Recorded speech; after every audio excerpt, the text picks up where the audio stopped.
샬롬, 반갑습니다. 한 주간 우리 고등부 친구들 어떻게 지내는지 모르겠습니다. 또 학교도 가지 않고 또 집에서 많은 시간들을 보냈어야 되는데 혹시 이번 주는 동영상 수업으로 또 무료함을 달래지 않았나 모르겠습니다. 오늘 말씀 나누기 원하는 것은요, 창세기 15장 1절에서 7절까지 말씀을 가지고 반석 위에 세워질 믿음이라는 제목으로 말씀을 나눠보고자 합니다. 우리 다 같이 창세기 15장 1절에서 7절까지의 말씀을 읽어보도록 하겠습니다.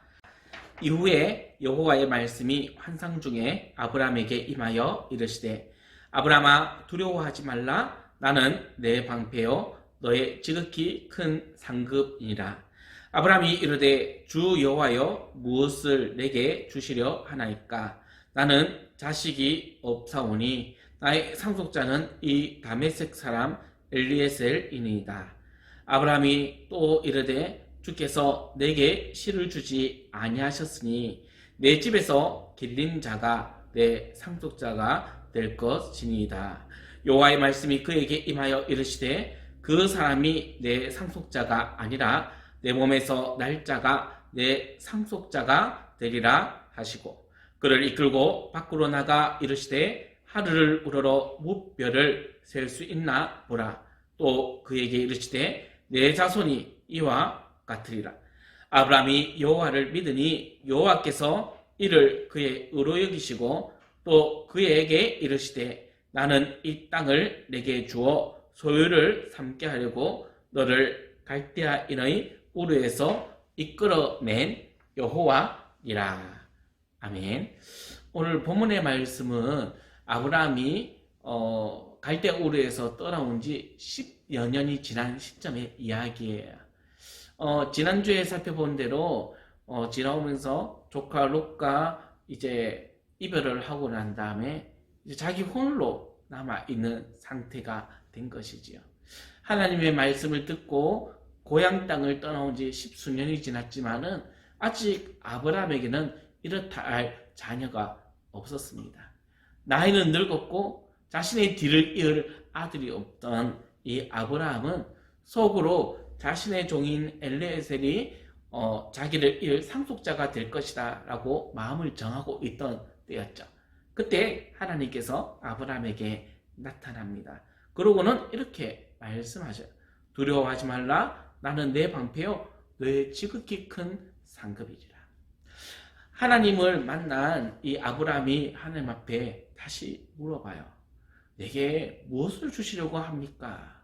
이 말은 무슨 뜻이냐면, 하나님께서 10수년 전에 나에게 자녀를 주고 큰 민족을 이루겠다라고 해서 나왔는데 지금 와서 아무것도 일어난 것이 없지 않습니까?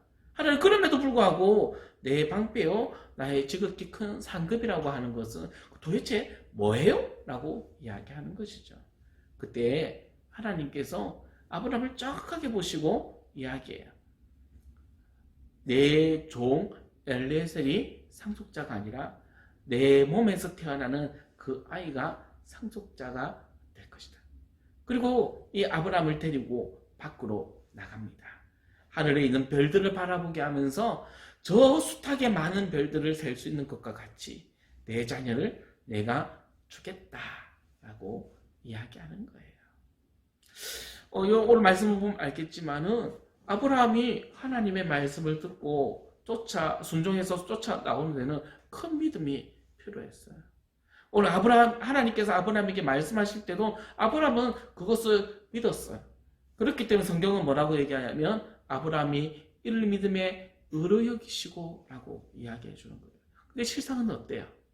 하나님의 말씀을 믿는다고 얘기하고 실제로 믿었는데도 아브라함은 하나님이 줄 자녀를 기다리는 것이 아니라 자기의 종 중의 하나인 엘리에셀이 상속자가 될 것이다 라고 이야기하는 거예요. 왜 그러냐면 아브라함도 연약한 인간이기 때문입니다. 아브라함 생각에는 하나님께서 곧 자녀를 줄 알았어요. 그런데 10년이 지나도록 아들을 주지 않는 거예요. 처음에는 자기 조카 룻을 통해서 주는 것 같다 생각했어요. 근데 하나님께서 이 룻을 떠나보내게 하십니다. 그러니까 그러면 내 종 중에 한 명을 세워서 양자를 삼아서 줘야 되나? 하고 생각했던 거예요. 근데 하나님께서는 이제 그것도 아니라고 하는 거죠. 아브라함 도무지 이해할 수 없어요. 하나님께서 나를 통해서 큰 민족을 이루겠다 하시는 것은 알겠고 믿겠는데 도대체 어떻게 어떤 방법으로 그걸 하실 겁니까? 라고 이야기하는 거죠. 왜 그래요? 상황이 아브라함을 이해할 수 없도록 만드는 것이죠. 아들이 없습니다. 이미 나는 나이가 많이 들었어요. 그래서 더 이상 아이를 가질 수 없는 지경에 이르렀어요. 그래서 하나님 앞에 물어보는 거예요. 아브라함은 하나님께 내가 이것을 어떻게 믿을 수 있습니까? 오늘 말씀에 뒤에 보면 이제 이렇게 질문하는 아브라함을 향하여서 하나님께서 재물을 준비하라고 말씀하셔요. 그래서 아브라함은 3년 된 수량과 암년소 등 하나님께서 예배라고 한 그 재물들을 데리고 와서는 반을 쪼개서 앉혀놓고 기다립니다. 근데 시아이자도 하나님께서 나타나지 않으셔요. 솔개가 그 재물들을 채가려고 할 때 쫓아내면서 그 재물들을 돌보고 있다가 지쳐서 이제 저녁이 되었을 때 아브라함이 깊은 잠에 들게 됩니다. 하나님께서 그때 나타나셔요. 환상 중에 말씀하십니다. 십수년 전 갈대아 우르에서 만났던 그 하나님의 약속이 동일하게 지금 잠에 빠져있는 아브라함을 향해서 이야기하시고는 홀연히 횃불로 아브라함이 준비해서 쪼개놓은 그 재물 사이를 지나가시는 거예요. 여기에는 고대 근동의 종주권 언약이라고 하는 이야기를 살펴봐야 돼요. 종주권 언약이란 건 뭐냐면 주인과 종이 된 나라 간의 약속을 이야기해요. 나라와 나라와 사이에 전쟁을 하면 승리한 나라가 있고 패전한 나라가 있지 않겠습니까? 그러면 옛날에는 이 승리한 나라의 왕과 패전한 나라의 왕이 와서 앉아 있어요. 그래서 각각의 짐승을 놔둬놓고는 쪼개서 놔둬놓고는 그 양쪽에 서는 거예요. 승리한 왕이 패전한 왕을 향하여서 언약을 선포하기 시작합니다. 너희는 승리한 우리나라를 위하여서 한 해에 조금은 얼마나 바치고 어떠한 노동력을 대야 되고 어떠한 규례를 갖춰야 되고 어떠한 예를 갖춰야 되는지 쭉 설명해 줍니다. 그리고는 승리한 왕이 이제는 그렇게 하면 우리는 너희를 향하여서 너희를 보호하여 주고 이러한 혜택을 주고 이렇게 너희들의 지위를 가지게 되겠다라고 쭉 설명해 줘요. 그리고는 승리한 왕과 패전한 왕이 손을 잡고 이 쪼개진 짐승의 사이를 지나가요. 그 뜻은 무엇이냐면 누구든지 이 언약을 어겼을 경우에는 이 쪼개진 짐승들처럼 죽게 될 것이라는 뜻을 가지고 있죠. 근데 사실은 어때요? 승리한 왕이 패전한 왕하고 그곳을 지나가면서 승리한 왕이 죽겠습니까? 실패한 왕이 죽겠습니까? 예, 패전한 왕을 보면서 너 이렇게 지키지 않으면 내가 너 이렇게 죽이겠다라고 이야기하는 것이죠. 그런데 오늘 언약은 어떻습니까?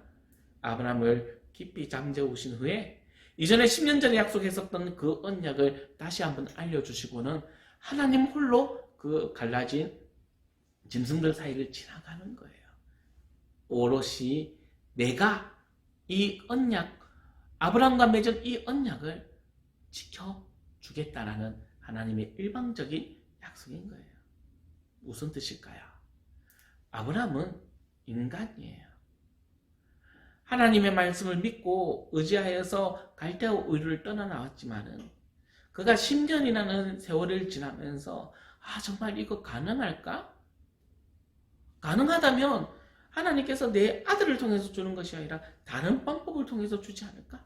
여러 가지 생각을 하는 거예요. 이것은 아브라함 믿음이 안 좋아서 그런 게 아니에요. 아브라함 믿음은 여전히 좋았습니다. 하지만은 인간이기에 그래서 연약하기 때문에 하나님만 바라보고 있는 것이 아니라 이 생각도 해보고 저 생각도 하는 것이죠. 그런데 하나님은 어떻습니까? 하나님은 10년 전에도 오늘 이 시간에도 똑같이 아브라함을 향하여서 너를 통하여서 자손을 이루게 하시고 큰 민족을 이루겠다. 복의 근원이 되겠다. 동일한 말씀으로 동일하게 약속해 주는 거예요. 그리고 동일하게 내가 끝내 이루겠다라고 이야기하며 그 길을 홀로 지나가시는 것이죠. 여기에서 우리에게 주는 교훈이 있어요. 그것은 무엇이냐면 나를 의지하고 내 생각대로 가야 하는 것이 아니라 하나님을 의지하고 하나님만을 붙들어야 된다는 것이죠.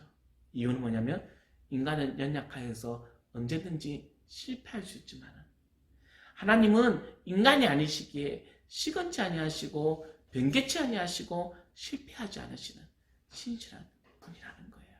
그래서 불변하는 하나님, 영원하신 하나님, 완전하신 하나님, 그리고 언제나 동일하신 그 하나님을 신뢰하는 그 믿음을 가질 때에 우리는 하나님 안에서 온전한 믿음으로 자라날 수 있다라고 말씀해 주는 것이지요. 요즘에 우리들이 코로나로 인해서 이렇게 흩어져서 예배를 드리게 됩니다. 같이 모여서 예배 드리는 게 마땅한데도 불구하고 상황이 안 되기 때문에 이렇게 흩어져서 예배 드려요. 우리는 연약하여서 잠깐 이 전염병이 돌아도 영향을 받아서 흩어질 수밖에 없고 함께 모이기 힘들 수밖에 없는 연약한 존재죠. 아무리 내가 이것을 온전히 지키겠다 해도 시간이 지나면 까먹고 잊어먹어서 잊어버릴 수밖에 없는 게 우리 인생이죠. 그러나 우리가 믿는 하나님은 그렇지 않으십니다. 창세전부터 계획하셨고 예수 그리스도를 보내서 우리를 위해 십자가 못 박혀 죽게 하시고 부활하게 하심으로 그 언약을 이루셨고 마지막 예수님께서 다시 오실 그날 그리고 그 이후에 영원한 그날까지 하나님께서는 불변하시고 온전하시고 완전하시게 우리의 약속을 이루어 주시는 것이에요. 그리고 그렇게 할 때 너 내 말대로 안 하면 안 돼 라는 것이 아니라 너희들의 연약함 내가 알고 있지만 그렇기 때문에 내가 너를 끝까지 붙들고 지키고 이루게 하겠어 라고 약속해 주는 거예요. 우리 사랑하는 고등부 친구들, 이 영원하신 하나님, 불변하신 하나님, 신실하신 하나님을 붙들기를 소망합니다. 상황과 환경을 보면서 이래서 안 돼, 저래서 안 돼, 어쩔 수 없었어, 그럴 수밖에 없었어가 아니라 하나님을 끝까지 붙들면서 하나님께서 내 믿음을 지켜주시기를 바랍니다.